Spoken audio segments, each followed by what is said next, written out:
Welcome to another episode of Global Health Talks on the brighter side. In each episode of the podcast, I talk to incredibly inspiring global health professionals whose work is offering hope for a better and healthier tomorrow.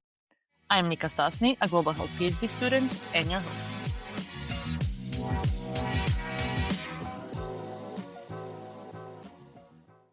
Today, I am thrilled to welcome Dr. Lilly Verhagen, a pediatrician and a clinician scientist whose work sits at the intersection of child health, immunology, and global health. She splits her time between the Netherlands, South Africa, and the Caribbean, both as a pediatrician and a scientist working to understand and improve children's respiratory health around the world. Lilly leads an international research group focused on the immune defenses of the respiratory tract, with the goal of advancing diagnostics and treatments for respiratory infectious diseases in vulnerable children worldwide. Her research is currently influencing vaccination policies in the Dutch Caribbean, and she is reshaping the way we think about immune system responses and which parts in the body play a vital role during respiratory infections. She is also deeply involved in the global pediatric infectious disease community, serving on the boards of the European and World Societies for Pediatric Infectious Diseases, founding and chairing the Society's network for early career specialists. Today, she's here to share more about her journey and the lessons she has learned along the way. Thank you so much for being here. We're going to get right into it. To start off, can you tell us a bit about the path that guided you toward the career and the projects you have today? And is it something a 14-year-old you could have ever imagined? Thank you, Nika. I'm really excited to be here today. So when I was younger, I actually wanted to become a surgeon. It sort of seemed like the profession where you could make the most direct impact. But then over time, I realized I'm actually better at solving the pathophysiological puzzle than the technical ones. So I decided to not pursue that. But what did stay with me was the motivation to really make an impact. And medicine sort of felt like a natural way, I guess, to do that. And pediatrics in particular. So I think we really work in like a unique window of opportunity. So if we intervene early in a child's life, we can prevent health problems that might otherwise affect them for decades later on. So that idea, sort of improving health trajectories early in life, that is really still what motivates me also today. That makes perfect sense. And in which part of your education or career path did you realize that you're really good at the problem-solving part? I always liked puzzling, even like as a child, like solving puzzles. There was some sort of mystery around that. So I think that was there really early on. But then during my internships, it felt like those professions within medicine where you really are the puzzle solver, that really excited me most. And then internal medicine, pediatrics, and then especially this, like with infectious diseases, there's always this like battle between the host and the pathogen, and you have to take into account factors of both of those in order to understand what's going on. So I really feel like infectious disease specialists, we often are like the diagnosticians, almost like the problem solvers or the puzzle solvers. Yeah. Yeah, that's such an interesting way to think about it. If you like puzzles, the immune system is a great way to go. So you completed your PhD research in Venezuela, working with Indigenous communities without an established research infrastructure. And looking back now, do you remember the emotions that you carried with you day to day? Yes, it is quite some time ago. I worked in Venezuela from 2009 to 2013.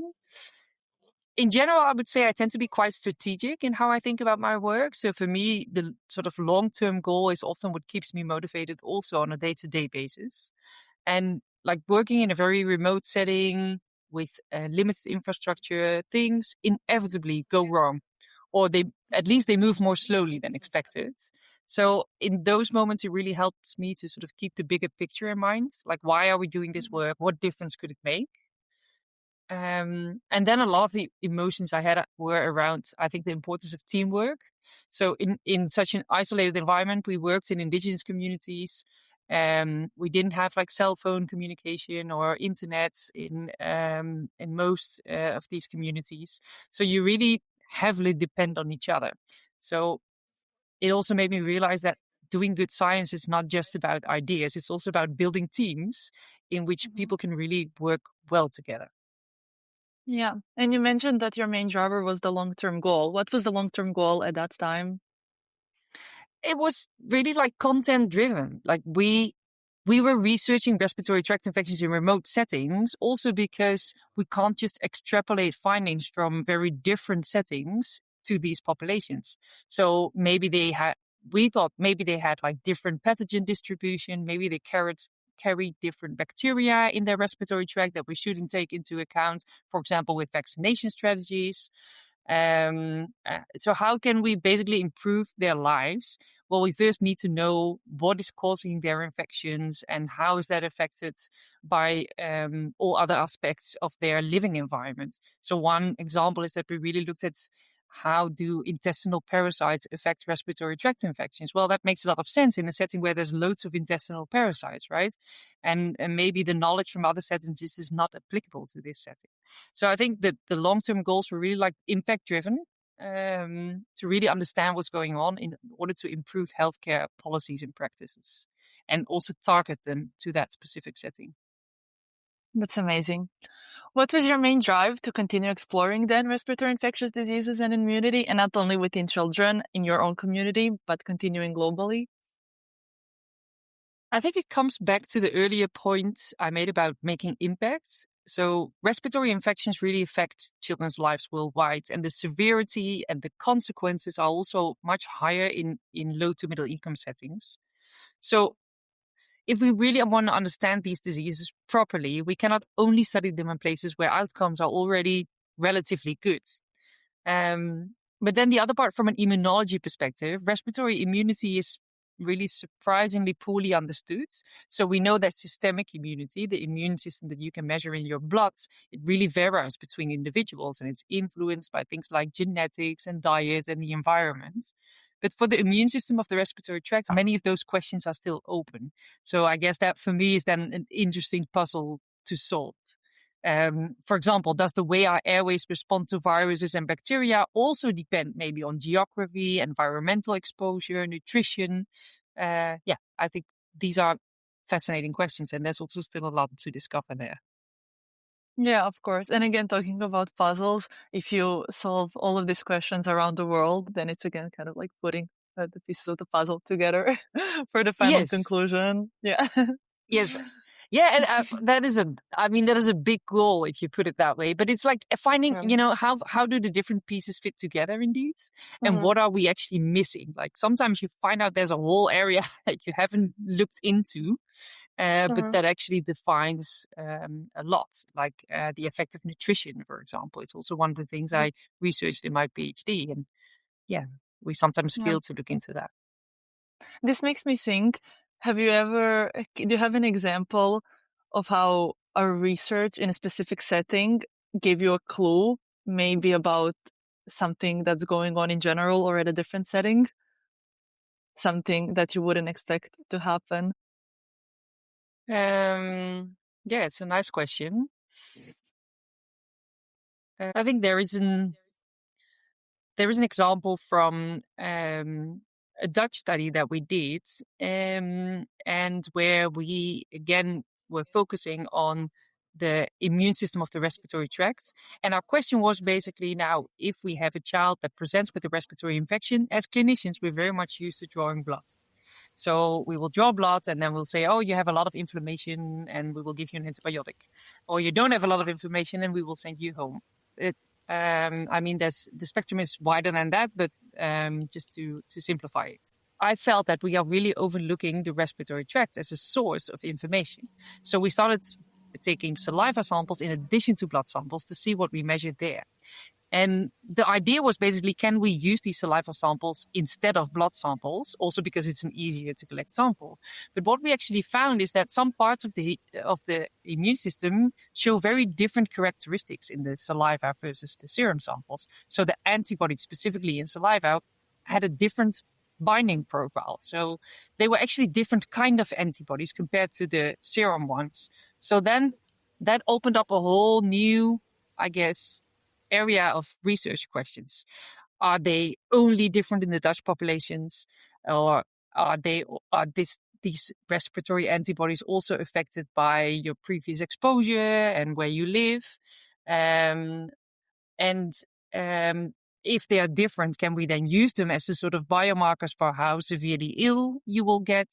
So yeah, we published this finding only 2 years ago, but there's already a lot of like follow-up projects now evolving around this finding. And it's interesting to think that our initial research question was quite simple, like, can we measure in saliva what we can also measure in blood? But as it turned out, we found that there was actually a different part of the immune system that we hadn't looked into before, and we are looking into now. Yeah, I think that's so interesting. You have also recently been awarded for an off-road grant from HIV to Hope. Can you tell us a bit more about that project? Yes, I'm actually very excited about that project. So I just told you about the research that in which we discovered that the antibodies in the respiratory tract behave differently from those in the blood. Antibodies in general are just proteins. They are produced by our immune system, and they recognize and they bind pathogens like viruses and bacteria, right? And in the bloodstream, they are usually very specific. So each antibody recognizes one particular pathogen. But now in the respiratory tracts, we found that these antibodies tend to be more flexible. So they can actually bind to different pathogens, to several different pathogens. So then we thought that could be a very efficient defense mechanism in tissues like the airways that are constantly exposed to new microbes when you breathe in and out all day. So interestingly, and this is where this grant comes in, a similar phenomenon is seen in some people living with HIV. So some people living with HIV produce antibodies that also recognize many different variants of the virus. So that observation sort of inspired this project. So can we learn from those immune cells in people living with HIV and also potentially harness them to maybe develop new treatments for respiratory tract infections? So it's still very early stage. That's also why it's an off-road grant. But the idea is that studying these immune mechanisms may eventually lead to new therapeutic strategies. That's so interesting. We have already talked about this, but I love the fact that there's even a grant called Off-Road, and for thinking Yes. outside of the box with ideas like this, as you call them, high risk, but if it works, high reward. Yeah, So exactly. Yeah. I'm really looking forward to see what will be the results of this one. I think it's such an again. Now I have the word puzzle in my mind the entire time. Again, just an interesting puzzle to solve. Yeah. Yeah. So continuing, since you combine both clinical and research work while leading your research team, can you walk us through what a typical day looks like for you? Yes, so I would probably say that there's no such thing as a typical day. But indeed, I divide my time between the Netherlands, Nijmegen, the Radboud UMC, which is my primary base, and then South Africa, Stellenbosch University, and the Caribbean, mainly St. Martin Medical Center, and then between patient care, research, and teaching. So on clinical days, I work as a pediatric infectious disease and immunology consultant, so really seeing children with complex infections or immune problems. On research days, there's loads of meetings, many discussions with like PhD students, collaborators, team members, reflecting on our data, interpreting results, thinking about the next steps. And teaching is also an important component. So really like sharing what we learn with clinicians and trainees. And I also feel that that's our obligation to really also, discuss how research findings can actually influence patient care. Yeah. That is a lot of, I think, responsibility that you have during the day and always have to keep very sharp, very full of energy. And especially with the research and being a clinician, I can imagine it's a lot to take on every day. So outside of these working hours, do you have anything, any ritual that grounds you each morning or evening or anything outside of work that helps you when the times get more challenging? Yes. So I love being outdoors. So, and that doesn't always have to be like long hikes. I mean, even a short 15-minute walk during a coffee break can really help to create some distance or perspective when things feel busy or complicated. And I think in general, and I'm failing at this also during many days, but I do try to leave some space for the unexpected. So like some of the most interesting ideas or collaborations, they really start with an unplanned conversation in the corridor. I think So yeah, that's one reason why I enjoy working in different settings also. I feel like also advancing science is ultimately built on relationships as much as on data. And leaving time for these like unexpected conversations and getting to know people and getting to know the fun facts of their life outside of the work that we do Mhm. together, it can also really help to become creative together and then do better science.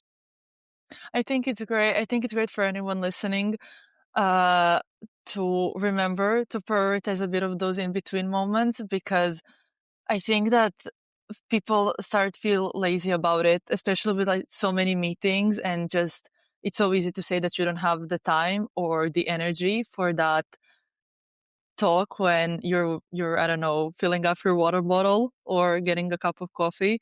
While I'm Yeah. thinking also of some examples of, yeah, if you give a bit of your time to another person, a colleague, that you don't know what could come out of this conversation. Now you actually remembered me that at St. Martin, actually the solution for a data problem came from a very casual chat that I had with someone from IT. I think we talked about her love for carnival in Trinidad. So I think it's great for everyone to remember that, for sure, that maybe these more creative ideas can happen also outside of these very official meetings. Yeah, and I think also because you started the question with asking what grounds me, I think it's also these like little points of contact or like unexpected conversations. Yeah, at least it keeps me happy during the Yeah, day. Yeah. yeah, absolutely. Even if it doesn't lead to more creativity or whatever, Yeah, it's also yeah, something I enjoy. absolutely. I always also say, if sometimes maybe, the day wasn't what you expected it to be, I say if I had these little points of connection where I just was there for the person and present with someone, or just met a new person and had had a nice conversation in for 5 minutes, I was like, okay, I think this was a good day. I think this was a successful day, because it's about people. That's how I Yeah, tried to say to myself. nice. Yeah. So, since I started doing research at university, I've noticed that process often involves way more roadblocks than expected. Would you agree with that? And if so, how do you stay so persistent through it all? Yeah, so maybe that also starts with expectations. I feel like in research, setbacks are actually the norm rather than the exception. Experiments fail, grants get rejected, hypotheses turn out to be wrong. So I guess over the years, I learned that accepting that reality really helps a lot, because then Hmm. it doesn't become an exception that you need to overcome. It's just part of normal life, basically. Yeah. Yeah, However, I when think something that's, big like doesn't work out, I do try to give myself a little time. Like, you don't need to necessarily overcome that instantly. You can give yourself a little time, go for that walk, realize that the world is bigger than just the one thing that didn't work out as we hoped it would. Gain some perspective. Yeah.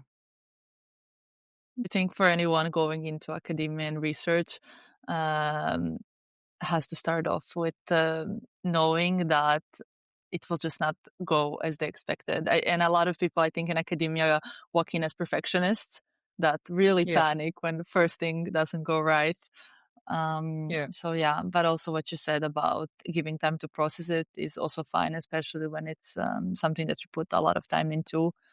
But you also had so many successes, so I can imagine that's also something that just then keeps you going, because sometimes it will work out as well, Yeah. actually a lot of times, than the Yeah. times when it Definitely. doesn't.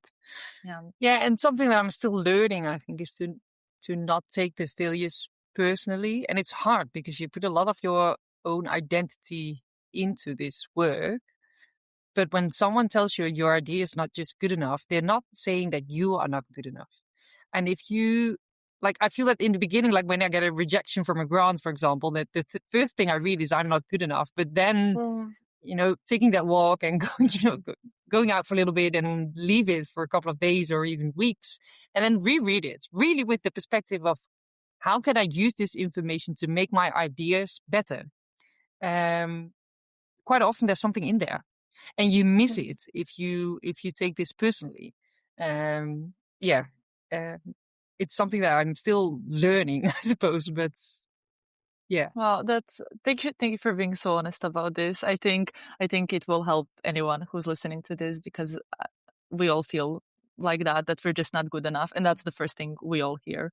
So I yeah, think it's very real of you to say that after so much experience that you had and successes that you also carry that voice inside of you. But yes, you're I'm sure you're getting better at not listening to it. yes. I suppose you can never eradicate it. Hmm. But telling it to silence and then choosing to do something else, Hmm. Yeah, yeah, that becomes a bit is the easier over the practice. years. Yeah, Yeah. yeah. So you have mentored many students and you have likely seen a wide range of attitudes and approaches among young professionals at the start of their careers. What is the one thing you would recommend young people focus on more when pursuing a path in improving health and well-being of others?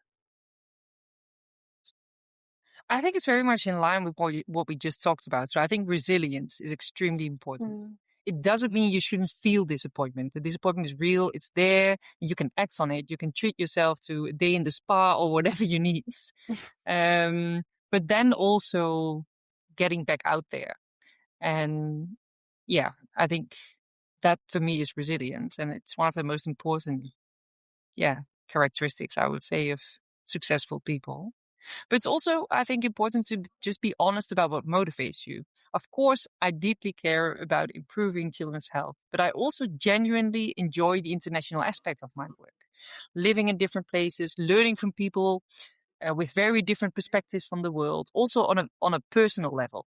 And like acknowledging these kind of motivations also helps me, yeah, to recognize really how I can recharge if something doesn't go as I had hoped. So it's Yeah, good to be yeah. honest about you. Like our motivations aren't always 100% altruistic. There's other motivations Hmm. there of why you do this work that keep you going, right? And recognizing Yeah, those, yeah, I think is a good thing. Yeah. absolutely. Absolutely. I agree. I also have a lot of people that are just really, really far away from my field of global health that I'm doing my PhD in, asking, why are you doing it? And then, of course, the first answer is, well, doing something for well-being of others as your career is a beautiful way to go about in your life. But then I also like to add this honest part of why here, why this institute, why am I working in Barcelona? It's also like, well, it just works really well for me. I really like this city and the people here, and it just kind of all worked out for this moment. And I ended up here. And so it doesn't have to be this millions of sacrifices. Sometimes it's also some other things that make it work really well. And that's also fine. Yeah. Yeah, and actually, it's not even just fine, right? It will probably also, yeah, make sure that you do your work well, because it's also Yeah. what keeps you motivated to do your work well, right? So Yeah, it's all in the absolutely. mix. Yeah.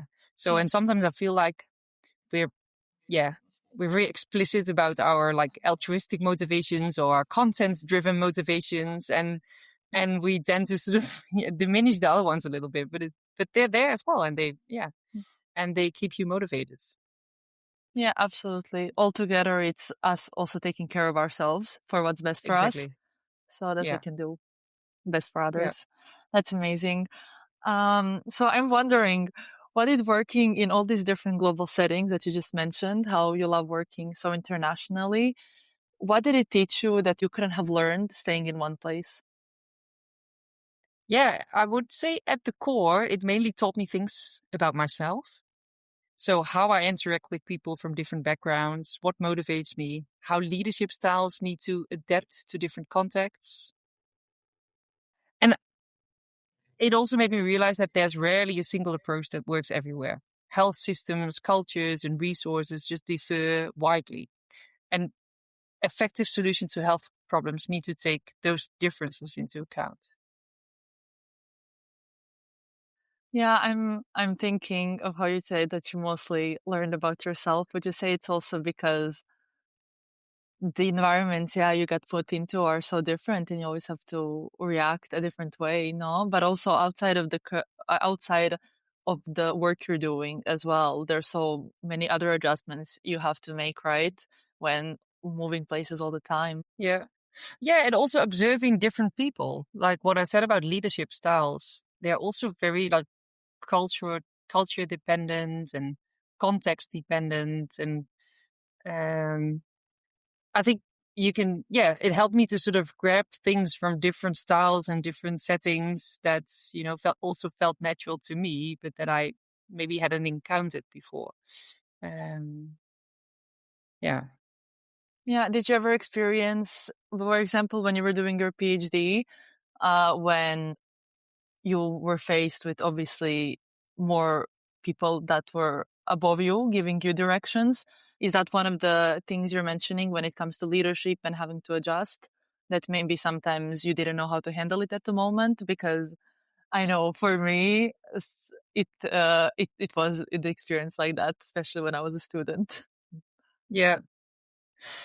Yes, definitely. I recognize those moments as well. So I think one indeed moment that stayed with me during my PhD fieldwork, where I was working in the remote settings with indigenous communities. And at one point, there was this period where the team members were physically very far apart. So we were in this indigenous river delta, and then indeed, um, my employer at the time, he was in the capital, which was 1,000 kilometers apart, and also without the phone connection. And we strongly disagreed about how to move forward with the projects. So the practical distance really turned into a huge intellectual distance, so to speak, as well. I think we did all have the same goal, like to do research that could benefit the communities, but that very different views on how to get there. And what I really learned from that experience, and I'm also happy to have learned that at an early phase in my career, is that scientific projects are never only about the science. They are also about people, about trust, and about how you navigate these kind of disagreements. And in international research collaborations, that is particularly important because people come from different academic cultures and sometimes also very different life experiences.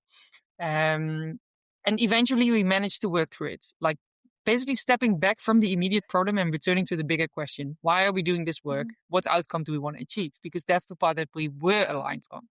So I guess it also taught me that disagreements aren't necessarily a problem.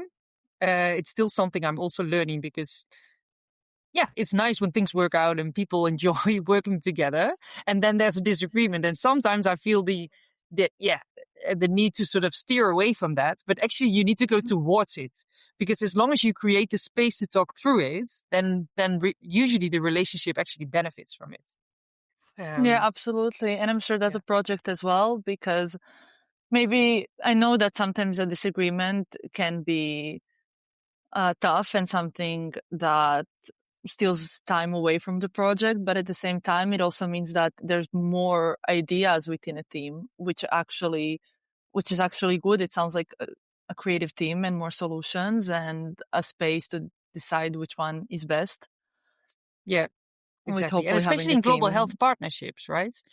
I mean, balancing perspectives between researchers from different settings, it can be challenging, but it's particularly important in these global health partnerships. You're also working in a global health setting within your PhD, right? So, yes, not hesitating to really work through those, even the smaller disagreements, I think can teach you a lot.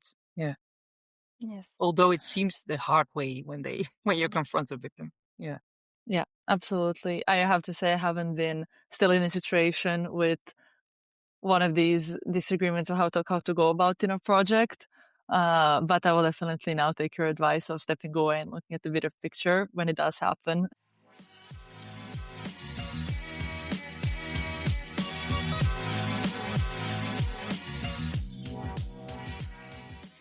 You have, through all of this, you spoke about what motivates you and how this was the main driving force, the end goal to do your PhD and to have all the successes you have had. So also while working with young people, did you take anything from it? Or when you see maybe someone not giving up, but maybe not being as persistent, or seeing a desire in them to want to give up? Why do you think that happens to people? Why do you think it's difficult for them to follow what genuinely excites them and motivates them?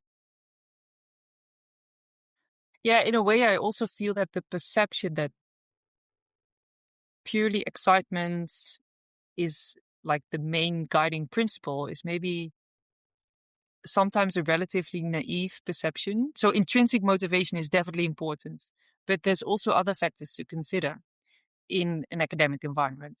Long-term goals, the needs of your team when you are working in a team, which basically always is the case, the broader impact of your work, what you're working towards, and sometimes meaningful work also requires enduring challenges, patience, and trade-offs.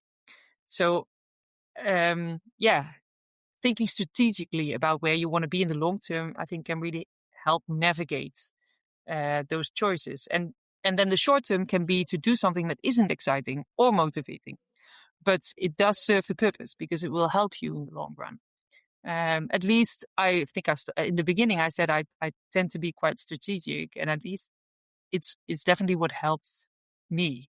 Whereas if you put like shorter term excitement or as your main driver, you can get disappointed maybe more easily as well, because there's Yeah. sometimes we just need to endure for the for Mhm. the greater good, or for the purpose that we have. Now thinking about it, when I was younger, and yeah, young people in general, of course, they see things short term. Someone that's 18 or 19 doing an internship will not first, when they have a challenge during the internship, think what is the really big picture of it. It's more of the short term goals and how it is right now. And most, if something goes wrong, it seems like the end of the world. So I think that's a really good advice for any young Yeah, person that's listening and might endure a challenge during in their first experiences in academia. yeah. So I was wondering, how would you describe the role that people in your life, whether colleagues, friends, or family, have played in your achievements? A huge role. Um, yes, I've been fortunate to have also a home situation where there's a lot of space for my professional developments. Um, and yeah, but also science in itself, it's very much a team effort. Mentors, colleagues, students, collaborators, they all shape the work that I do and in general the work that people do. At the same time, I think professional relationships can be complex, so you can't always be close friends with everyone you work with. That's also something I needed to learn. Some relationships remain professional, that's perfectly fine. Um, I think what matters most is mutual respect, trust, and also sort of a shared commitment to the work that you do. Um, but what I've learned of, it's not necessary to become friends with everyone you work with. And it may sound silly, but it's actually good to sometimes keep that in mind. Um, and yeah, in the beginning, I noticed when forming my research team that I tended to hire people that were a lot like myself, or were people that I got along with really well, which is nice, obviously, but it's also about what does your team actually need, and what attitudes or what characteristics of people are now underrepresented that would actually help us as a group to advance. Like I myself, I'm definitely more of an extrovert person. So I it took me some time to realize that people that are uh, more on the like introvert end of the spectrum, they contribute something else, something that I can't contribute. And that's just one example of how I feel that I've learned to think about team composition as a very important aspect as well, rather than just the personal relationships or the relationship that I have with someone. I actually wasn't even thinking as the first thing for a team, um, for friendship. I think you already have a bar so high for that with how you treat people within your team. Um, Yeah, because I'm not sure if that's a norm or the exception, that actually there is this amazing friendships within a team.